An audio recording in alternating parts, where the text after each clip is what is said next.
Hello students, welcome back to the channel. I am Karthik. I am a student of IIT Bombay. So this will be my final word of advice to JEE 2024 students, for JEE Advanced 2024 students. Alright. So basically तीन question जो हैं जो कि बहुत important है, जो बच्चों काफ़ी कमेंट में पूछ रहे थे, उसका आज मैं आंसर करूंगा और बहुत सारी चीज़ें आपको बताऊंगा जो कि आपको JEE एडवांस देते समय या फिर अभी आखिरी के जो 10 डेज बचे हुए हैं उसमें आपको इंपॉर्टेंट है. ओके, तो पहला है कि low scores in mock test. Right, बहुत बच्चों के अभी लो स्कोर आ रहे होंगे, लाइक 100 120, उससे ऊपर बढ़ ही नहीं रहे होंगे. और सेकंड क्या, if one subject comes very hard in the actual paper then what should you do. Right, and 10-day final revision method. 10-day final revision method. One subject is very hard and low score in mock test. Right. So low scores in mock test. First of all, JEE advance का paper ना काफ़ी balanced आता है. कभी आप किसी भी paper को आप उठा करके देखना, फॉर एग्जांपल JEE एडवांस 2018 के पेपर को कभी एनालाइज करके देखना. आप एनालाइज करके ये देखोगे ना, आप देखोगे you can easily score 40% marks. But वो जो मॉक टेस्ट जो आप देते हो, जो दूसरे कोचिंग इंस्टीट्यूट्स बनाते हैं ना, वो बहुत बैलेंस्ड नहीं होता है. वो बैलेंस नहीं होता है. लाइक दे ऐसा बनाते हैं कि आप बहुत सारे क्वेश्चंस ना कर पाओ, या फिर वो टाइम के हिसाब से देखकर नहीं बनाते. और जो JEE एडवांस का एक्चुअल पेपर होता है ना, वो काफी बैलेंस्ड आता है. राइट, तो इस चीज को कभी इस चीज को लेकर के कभी डिमोटिवेट मत होना कि आपके जो मॉक टेस्ट में बहुत अच्छे मार्क्स नहीं आ रहे. वो पेपर कई बार बैलेंस नहीं होता है. और जो बहुत अच्छे कोचिंग इंस्टीट्यूट्स है ना, let's say Elon, FIITJEE, resonance, इनके जो एलीट बैच के जो पेपर्स है ना, उनको सॉल्व करके देखोगे ना, तो आपको पता चलेगा वो भी पेपर काफी बैलेंस्ड आते हैं. मतलब जो उनके स्टार बैचेस के जो पेपर होते हैं ना, वो पेपर भी काफी बैलेंस्ड आते हैं. एक तो, और जो आप ऐसे ही अगर किसी भी कभी DLP ले लोगे या फिर कुछ ले लोगे ना, वो जो पेपर देते हैं वो बहुत बैलेंस नहीं होते.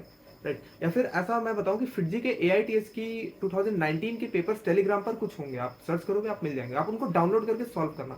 इससे कि वहां पर भी ये जो पेपर है ना, थोड़े बैलेंस्ड है, मतलब गुड साइड है. मतलब you can score 40% marks with in 3 hours और 6 आवर्स. राइट, तो इस चीज को लेकर के कभी भी कोई भी डिमोटिवेट मत होना कि पेपर में मार्क्स नहीं आ रहे.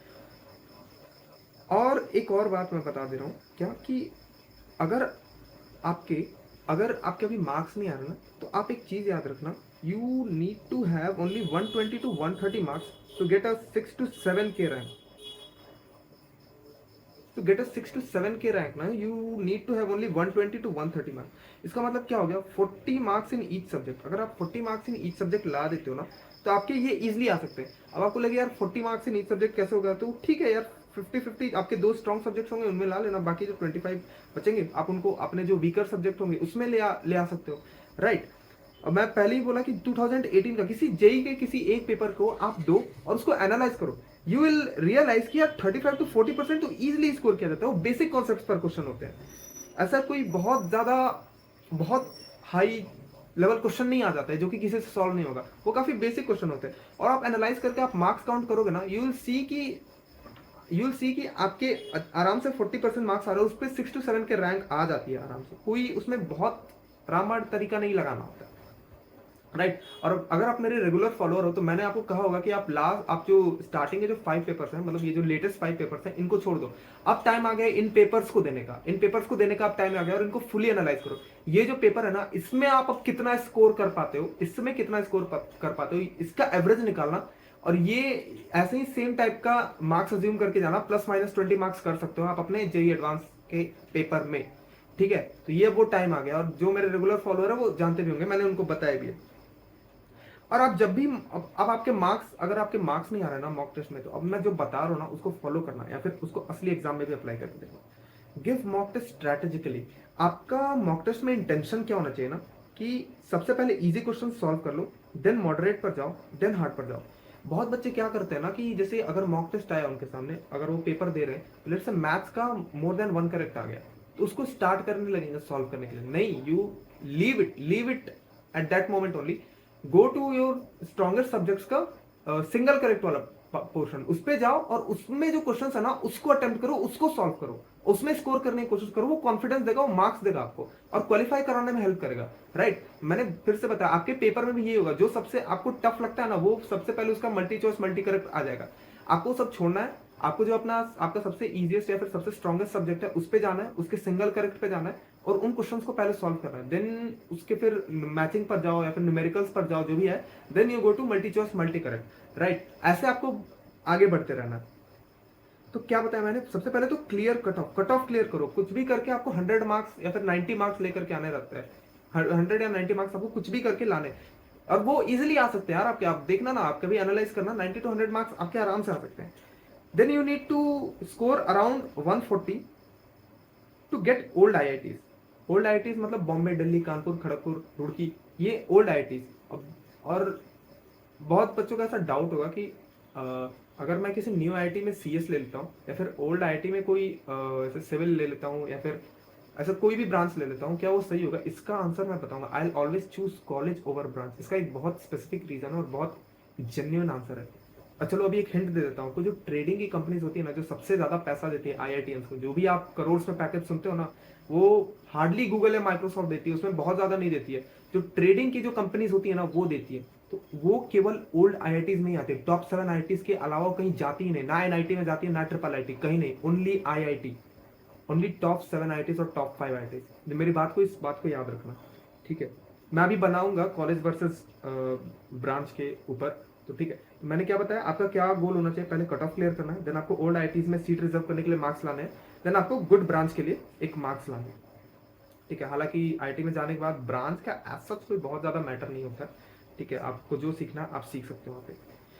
और हाँ, किसी भी क्वेश्चन को ना करने के बाद 30 सेकंड्स की चेकिंग बहुत जरूरी है। लेट्स से कि आपने फिजिक्स का एक क्वेश्चन किया और उसमें आपने करके डेटा फिल कर देना। पहले फिजिक्स का क्वेश्चन करें, कंप्यूटर में डेटा फिल कर देना, और फिर देखना आप उस क्वेश्चन के अपने रफ शीट में देखना क्या कि आपने कोई कैलकुलेशन मिस्टेक तो नहीं कर दी गलती से, राइट? वो जल्दी में देखोगे तो पता चल जाता अगर कोई किया है तो। या फिर आपने कोई गलत डेटा तो नहीं भर दिया, जैसे कि अगर लेट्स से क्वेश्चन में पूछा था, लेट्स से आपने x की वैल्यू निकाली है, लेट्स की x की वैल्यू 20 आई है, और क्वेश्चन में पूछा था बताओ x/5 क्या होता है, राइट? तो कभी कभी हम 20 लिख करके आ जाएंगे, राइट? या फिर कभी कभी क्वेश्चन में एक्स्ट्रा चीज जो पूछी हुई है, जैसे कि 2x+1 क्या होता है, ये पूछते हैं जे एडवांस वाले, ताकि आपसे मिस्टेक हो, राइट? तो ये सारी चीजों को ओवरकम करने के लिए आप एक 30 सेकंड्स की चेकिंग करना वो बहुत जरूरी है। पेपर अटेम्प्ट कैसे करते हैं? 2 आवर्स में आपको ऑल इजी मीडियम क्वेश्चन कर लेते हैं। ऑल इजी मीडियम का मेरे कहने का मतलब है you should score near to 130 to 150। इसके अराउंड आपका स्कोर आ जाना चाहिए। ऑल इजी या मीडियम क्वेश्चन करके ना इसके अराउंड आपका स्कोर आ जाना चाहिए। Even if you are getting 120 ना, इट इज गुड। एटलीस्ट आपको 6 to 7 के रैंक में लेना, ये बहुत अच्छी चीज है। बहुत सारे तो ये भी नहीं कर पाते, राइट? तो 2 आवर्स में आपको ऑल इजी मीडियम क्वेश्चन कर लेना है। 1 hour for tougher question and mark for review question, right?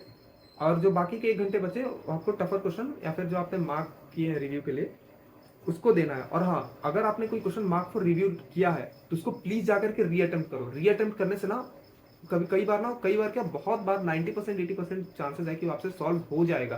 जैसे कि मैंने जो एक वीडियो बनाया था ना, the mistakes I committed in my J advance paper, उस वीडियो को जाकर के प्लीज एक बार जाकर के देखो। आपको बहुत सारी चीजें समझ में आएगी कि क्या क्या किन किन मिस्टेक से बचना है। जैसे कि मैंने पूरा समरी बता दिया कि क्या क्या मिस्टेक्स हुए थे मेरे से।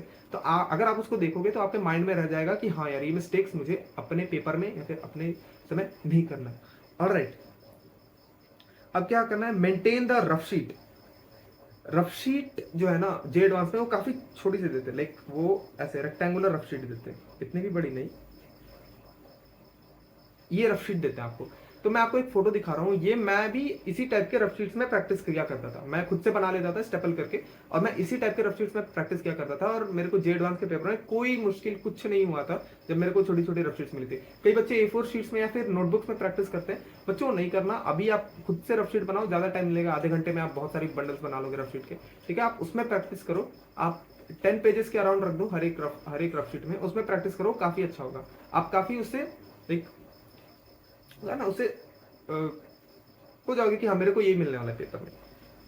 Practice with only 1 type of pen. अब मैं एक चीज दिखाता हूँ आपको। मैं अभी घर पे हूँ तो मेरे पास है, ये देखो मेरे पास एक ये डब्बा है पूरा, आपको दिख रहा होगा। इसमें एक ही टाइप के पेन है, ये देखो मैं निकाल के दिखाता हूँ। इसमें एक ही टाइप के पेन है, ये वाले पेन है इसमें। तो मैंने आखिरी के 1 महीने में क्या किया था ना, मैं स्टेशनरी शॉप पे गया था, और जो सबसे अच्छे वाले पेन होते हैं ना, ये काफी अच्छे पेन होते हैं, ये पूरे सर्कुलर होते हैं, ये ऐसा कोई भी डिजाइन नहीं होता इसमें, या फिर तो काफी अच्छे ग्रिप होती है इसके। मैंने ये गया और ये मैंने 5 पैकेट खरीद करके लाया, और आखिरी के 1 महीने में जो भी पढ़ना था, जो भी लिखना था, मैंने इसी से कर रहा था। तो ये भी एक आपको एक हैबिट दे देती है कि अगर आप एक इसी से वो हो जाते हो कि ठीक है, मुझे इसी से काम करना है और ये काफी अच्छा होता है। ऐसे आप अभी आप बॉल पेन से काम करोगे और एंड में अगर आपने ट्राइमेक्स लेकर एग्जाम में चला गया तो बिलीव में वो बहुत बुरा एक्सपीरियंस होगा, क्योंकि अगर आपको ट्राइमेक्स पकड़ने की आदत नहीं है तो। ऑलराइट, तो बॉल पेन होता है, ये बेस्ट बेस्ट होते हैं। आप बॉल पेन जाओ कोई भी खरीद करके लाओ, 5-6 पैकेट्स खरीद करके लाओ और उसी से अभी जो आखिरी के दिन है ना उसमें प्रैक्टिस करो। ऑलराइट, ठीक है। और नेक्स्ट क्या है, stop all your entertainment, songs movies अगर कुछ देखते हो तो उसको शांत करो, उसको आप बंद कर दो, क्योंकि वो माइंड में घुस जाते हैं। और माइंड में घुस जाते हैं, कई बार आपके साथ होता होगा ना, आप पेपर दे रहे हो, कोई गाना बजने लगा बैक ऑफ द माइंड या फिर कोई जोक याद आ गया, वो इसलिए हो गया क्योंकि आप उसको कंज्यूम कर रहे हो ऑन डेली बेसिस। ठीक है, तो अभी इसको स्टॉप करो और अपने जो है मॉक टेस्ट पढ़ाई इन सब पे ध्यान दो। Stop studying anything new except inorganic chemistry. अगर आप अभी कुछ फिजिक्स मैथ्स या फिर ऑर्गेनिक केमिस्ट्री या फिर फिजिकल केमिस्ट्री में कुछ नया स्टार्ट करने वाले तो प्लीज मत करो, अब वो टाइम जा चुका है। अगर आप करोगे तो आपको बाकी सारी चीजें कॉम्प्रोमाइज करनी पड़ेगी, आपको बाकी स्टडीज जो है वो कॉम्प्रोमाइज करनी पड़ेगी और आप नहीं चाहोगे कि वैसा हो आपके साथ कुछ बुरा एग्जाम में, तो अभी कुछ नया स्टार्ट करने मत जाओ। ठीक है, अब नेक्स्ट क्वेश्चन के ऊपर चलते हैं जो आपका था क्या, if your favourite subject comes very hard, तो उस समय क्या करना है। इस केस में ना बच्चों, you need to have a very very strong mindset कि अगर आपका एक फेवरेट सब्जेक्ट आपका हार्ड आ जाता है या फिर एक सब्जेक्ट आप जिससे स्टार्ट किए वो हार्ड आता है, तो आपके अंदर ये गट्स होनी चाहिए खुद को ये बताने की कि अगर आपका नहीं सॉल्व हुआ है ना तो किसी का सॉल्व नहीं हुआ है। ठीक है, तो अब जैसे मैं बताता हूँ कि करना क्या है। ये स्ट्रेटजी मैंने बनाई थी कि मेरा जो फिजिक्स अगर मैं पहले अटेम्प्ट करता हूँ और वो काफी हार्ड आ गया तो मैं क्या करूँगा। देखो, you need to have a very strong mindset. Alright, अगर लेट्स से मेरा फेवरेट सब्जेक्ट है फिजिक्स और ये काफी हार्ड आ गया, मान लो उस समय 18 क्वेश्चन आए, तो सबसे पहले मेरा ये एम होता था कि सबसे पहले फिजिक्स के सिंगल करेक्ट पे जाओ, सिंगल करेक्ट पे जाओ, उसमें क्वेश्चन ट्राई करने की कोशिश करो, देखने कोशिश करो, बनाने की, क्वेश्चन सॉल्व करने की। नहीं हुआ तो सबसे पहले तो मैं खुश हो जाता था कि अच्छा ठीक है चलो हार्ड आया है, मतलब किसी से नहीं होगा, मुझसे नहीं हुआ तो किसी से नहीं, मुझसे नहीं हुआ तो मतलब बहुत लोगों से नहीं होगा, मतलब इसकी कट ऑफ बहुत कम जाने वाली है, मार्क्स वर्सेस रैंक भी बहुत कम जाने वाली है। अच्छी बात है ये तो अपने लिए, क्योंकि जितना पेपर टफ होता है ना उतना ही अच्छे रैंक आते हैं, उतना ही कम मार्क्स पे अच्छे रैंक आते हैं। राइट, तो सबसे पहले तो खुश हो जाना चाहिए। फिर मैं मैचिंग पर जाऊंगा, देखूंगा अच्छा इसमें से कोई एक या दो बना तो बना लूंगा, इसमें से भी एक या दो बना तो बना लूंगा। न्यूमेरिकल इंटीजर में जाऊंगा, सिंगल डिजिट इंटीजर होते हैं उसमें एक या दो बना तो बना लूंगा। और फिर मैं मल्टी चॉइस मल्टी करेक्ट में जा करके देखूंगा यार एक भी नहीं बना, छोड़ो कोई बात नहीं, मैं केमिस्ट्री पर जाता हूँ। तो इसमें क्या है ना, आपको कुछ नहीं सॉल्व हुआ देन बी हैप्पी। आपको ये अपना माइंड सेट ना उस तरीके से बनाना पड़ेगा। कभी कभी आप माइंड में सोचोगे यार ये तो आपसे ही नहीं बना, किसी से नहीं बन, आप बाकी सबसे बन गया, आपसे ही नहीं बना। नहीं, ऐसा नहीं है, हमेशा ये सोचो कि दूर के अंगूर खट्टे होते हैं। ठीक है, जो अगर आपसे नहीं बना है तो किसी से नहीं बना है, बस बात खत्म। आपको फिर अगर लग रहा है उस सब्जेक्ट में कोई क्वेश्चन है एक आध करने लायक तो उसको करो and move on to the next subject. Alright, and while solving other subjects don't think about physics. अगर जब मैं अगर फिजिक्स मेरा बहुत हार्डर साइड आया तो मैं ये इंश्योर करता था कि जब मैं दूसरा सब्जेक्ट सॉल्व कर रहा हूँ तो मेरे माइंड में ये ना चलते रहे कि यार फिजिक्स काफी हार्ड आया, मुझसे सॉल्व नहीं हो रहा है, ये क्या हो गया, बाकी सबसे सॉल्व हो गया होगा, ऐसा कुछ नहीं, कुछ भी नहीं। मैं कुछ भी नहीं सोचता था, बस मुझे पता था कि यार फिजिक्स में मतलब कट ऑफ तो काफी नीचे जाने वाली है, हार्डली कोई बंदा होगा जिसका 120 में से 50 के ऊपर आया होगा, बहुत कम होंगे ऐसे स्टूडेंट्स, मैं ऐसा सोचता हूँ। ठीक है, 10 डेज की फाइनल रिवीजन। अब no such revision, JEE advance में ना ऐसा कोई रिवीजन नहीं होता है जो मैं बताऊं कि यार हाँ ठीक है आप अब नोट्स खोल के पढ़ने लगो, नहीं ऐसा नहीं होता है भाई। क्या होता है कि आप जो मॉक टेस्ट दे रहे हो उसको एनालाइज कर रहे हो, उससे रिवाइज हो रहा है। ठीक है, रिवीजन ऑफ वीकर चैप्टर्स के लिए मैं बोलूंगा कि just go through the notes की, कोई नोट्स है तो आप उसको नोट्स को आधे घंटे में फिनिश करो। अगर आप मेरे रेगुलर फॉलोअर हो तो मैं बोलता आया हूं कि क्वेश्चन को स्टार मार्क करते रहा करो, कोई भी कहीं पर भी अच्छा क्वेश्चन दिखे उसको स्टार मार्क करो। ठीक है, तो और अगर आपको उस चैप्टर से कोई अच्छे क्वेश्चंस मिले, अगर आपने पीवाईक्यू सॉल्व किए जो कि मैंने बोला था आपको, तो अगर आप उसमें स्टार मार्क क्वेश्चन जाकर के करोगे तो वो वही होगा आपका रिवीजन। अभी ये टाइम नहीं, जे एडवांस में ऐसा कहीं नहीं होगा कि जाके नोट्स पढ़ लो देन वो आपका रिवीजन होता है, नहीं, वो थ्योरी वाली गेम नहीं होती यहाँ पे इनऑर्गेनिक केमिस्ट्री के अलावा। वो या तो क्वेश्चन जे एडवांस में अगर क्वेश्चन आया वो तभी सॉल्व होगा अगर आपने उस चैप्टर को बहुत अच्छे से मास्टर कर रखा है, नहीं तो वो नहीं सॉल्व होने वाला है, बिलीव मी दिस। और हाँ, किसी किसी केसेस में बहुत सिंपल क्वेश्चन आ जाते हैं कि आपको केवल फॉर्मूले की जरूरत होती है, तो उस केस में you are on luckier side की, हाँ आपका सॉल्व हो गया, you are on lucky side की, आपका सॉल्व हो गया। राइट, तो रिवीजन के लिए आपने अगर एनालिसिस करते आए, अगर आपने एनालिसिस करते आए हो तो वो आपके लिए वही रिवीजन होगा। अगर आपके कोई वीकर चैप्टर्स को रिवाइज करना है, go through the notes within half an hour, then move on to the questions you have marked and then solve some of the PYQs. This is the revision for J advance. Marked question करो। और chemistry के लिए NCERT है जो inorganic और organic के लिए, inorganic के लिए मोस्टली वो आप पढ़ सकते हो। नाउ मेरा final word of advice, don't study any new chapters, don't study any new chapters now. अब अगर इनऑर्गेनिक के अलावा कोई न्यू चैप्टर अगर आप पढ़ने जा रहे हो तो मत पढ़ो, पढ़ने का कोई फायदा नहीं है अभी उसका, ठीक है। कैन रिवाइज इनऑर्गेनिक केमिस्ट्री, अगर आप कोई इनऑर्गेनिक लेट्स से बायोमोलिक्यूल्स है, अगर आप वो अभी भी रिवाइज नहीं किए then you can revise it. मतलब ऐसा नहीं है कि आप बाकी सारी चीजें भूल जाओगे उसको रिवाइज करने में, वो ऐसी चीज है कि हाँ ठीक है आप पढ़ सकते हो, 2-3 बार पढ़ो वो याद हो जाएगा। और बहुत ज्यादा जैसे बायोमोलिक्यूल्स है उसमें बहुत ज्यादा अगर कोई कंपाउंड का स्ट्रक्चर नहीं याद हो रहा है, लीव इट यार, कोई बात नहीं, छोड़ दो। बहुत लोगों को नहीं याद होगा, ठीक है, बहुत लोगों को नहीं होगा। अगर आपके 75 to 80% सिलेबस कंप्लीट है ना, then you should try to score around 50%। Like अगर आप 65% के अराउंड अटेम्प्ट करके आते हो तो आपको उसके 50% मार्क्स आएंगे नेगेटिव वगैरह होकर, या फिर आपको कोई क्वेश्चन नहीं आ रहा होगा, ठीक है। 50% स्कोर इज वेरी गुड, ठीक है, ये बहुत अच्छी चीज है। अगर आपने इतना स्कोर कर लिया then welcome to IIT Bombay mechanical, right. So ये सारी चीजें थी जो मुझे आपको बतानी थी, ठीक है। जेई 2024 अब 20 डेज भी नहीं रहे, 15 डेज के अराउंड रहे, ठीक है। तो आप इन सारी चीज़ों को प्रैक्टिस करते रहो। और फाइनली मैं अब आपको ब्रांचेस के ऊपर वीडियो लेकर के आऊंगा, कॉलेज वर्सेस ब्रांच के ऊपर वीडियो लेकर के आऊंगा, लैपटॉप्स के ऊपर, कॉलेज शॉपिंग के ऊपर, बहुत सारी चीज़ें की वीडियो लेकर आऊंगा। सो स्टूडेंट्स, ये आपका फाइनल डे चल रहा है, और जब भी कभी डिमोटिवेशन आया ना तो हमेशा याद रखना कि आप इस आईडी कार्ड के लिए, इस आईडी कार्ड के लिए मेहनत कर रहे हो, किसी सिमिलर टाइप, इसी टाइप के सिमिलर आईडी कार्ड के लिए आप मेहनत कर रहे हो। और बिलीव मी, अगर आप चले जाते हो ना, जो आपका ड्रीम है, जब मतलब आप कोई भी कॉलेज में आपको एम हो कि मुझे इस कॉलेज में जाना है, अगर आप चले जाते हो ना, आप खुद को एक अलग लेवल पर पाओगे। जैसे कि मैं 1 साल पहले 1 साल बाद, तो बहुत डिफरेंस है। कई सारी अनएक्सपेक्टेड चीज़ें हैं जो आईआईटीज में होती है, मेरे किस टाइप के नेटवर्क है, किस टाइप के लोग से मैं मिला हूँ, इसमें बहुत सारी जमीन आसमान का फर्क होता है, राइट। अगर आपके फैमिली में कोई एक बच्चा है जो कि नॉर्मल कॉलेज से है और आप एक आईआईटी से हो, तो आपका लेवल ना बहुत ऊपर होगा उससे। वो किन लोगों से नेटवर्किंग है, आपकी किन लोगों से नेटवर्किंग है ना, उसमें काफ़ी डिफरेंस होता है, ऑलराइट। सो यही सारी चीज़ें थी जो कि मुझे इस वीडियो में बतानी थी आपको। सो स्टडी वेरी हार्ड, ये आखिरी टाइम है, 15 दिन आखिरी, बस 2 हफ्ते बाकी हैं।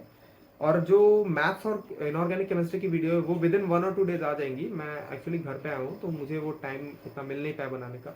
और मैथ्स की वीडियो भी I think day after tomorrow आ जानी चाहिए, alright. So all the very best for your JEE advance and bye bye.